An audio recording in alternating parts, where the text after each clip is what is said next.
നമ്മുടെയൊക്കെ ജീവിതത്തിലെ പരാജയങ്ങളുണ്ടാകും, അല്ലെങ്കിൽ വിഷമങ്ങൾ, ദുഃഖങ്ങൾ, സാമ്പത്തിക ബുദ്ധിമുട്ട് എല്ലാം ഉണ്ടാകും. അപ്പോഴൊക്കെ നമ്മൾ എന്താ ചിന്തിക്കുന്നത്? നമ്മൾ ചിന്തിക്കും ജീവിതം അവസാനിപ്പിച്ചേക്കാം, അല്ലെങ്കിൽ അങ്ങനെ എങ്ങനെയാണെന്നൊക്കെ ചിന്തിക്കും. പക്ഷെ നമ്മളൊക്കെ അതിനെ ഒന്ന് തിരിച്ചൊന്ന് ചിന്തിച്ചാലോ?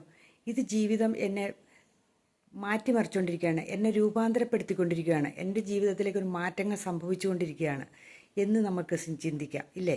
അത് ഞാൻ നേടിയെടുക്കണം എന്ന് ചിന്തിക്കാം. അതല്ല എങ്കിൽ വേറൊരു രീതി ചിന്തിക്കാം. ഇതെല്ലാം എൻ്റെ പരാജയമാണ്, ഇതിൽ ഞാൻ പെട്ടുപോയി, ഇനി എനിക്ക് രക്ഷയില്ല എന്ന് തീരുമാനിക്കാം. ഈ രണ്ട് കാര്യങ്ങൾ ചിന്തിക്കാം. നമ്മൾ പെട്ടെന്നൊന്ന് നജീബിൻ്റെ ആടുജീവിതത്തിലേക്കൊന്ന് പോയി നോക്കിക്കേ. അപ്പോൾ നമുക്ക് മനസ്സിലാക്കും. നജീബ് അന്ന് ആ മണലിൽ തൻ്റെ ജീവിതം അവസാനിപ്പിച്ചിരുന്നുവെങ്കിൽ, ആ മരുഭൂമിയിൽ അവസാനിപ്പിച്ചിരുന്നുവെങ്കിൽ, നജീബ് ഇന്നീ കാണുന്ന സൗഭാഗ്യങ്ങളോ ഇന്നീ കാണുന്ന പ്രശസ്തിയോ നജീബിനുണ്ടാകുമായിരുന്നോ? അങ്ങനെ ഒരു സിനിമ പോലും ഉണ്ടാകുമായിരുന്നു. അതല്ല, നജീബ് അവിടെ നിന്ന് രക്ഷപ്പെട്ട് ജീവിതം തുന്നിപ്പിടിപ്പിച്ച് കഷ്ടപ്പാടുകളും ദുരിതങ്ങളും അനുഭവിച്ച് വന്നു കഴിഞ്ഞപ്പോൾ വന്ന ആ തിളക്കമുണ്ടല്ലോ, അത് നമുക്ക് മനസ്സിലാക്കാൻ സാധിക്കില്ലേ? ഇത് തന്നെയാണ് നമ്മുടെ ജീവിതങ്ങളിൽ നമ്മൾ സംഭവിക്കേണ്ടത്. നമ്മൾ അവിടെ പെട്ടുപോവുകയല്ല വേണ്ടത്, അവിടെ നിന്ന് നമ്മൾ രക്ഷപ്പെടുക. അതിനുള്ള മാർഗം നമ്മൾ കണ്ടുപിടിക്കുക. അതാണ് നമ്മുടെ ജീവിതത്തിൽ വേണ്ടത്. ഒന്ന് ചിന്തിച്ചു നോക്കിയേ, ശരിയാണോ ഈ പറയുന്നതെന്ന്.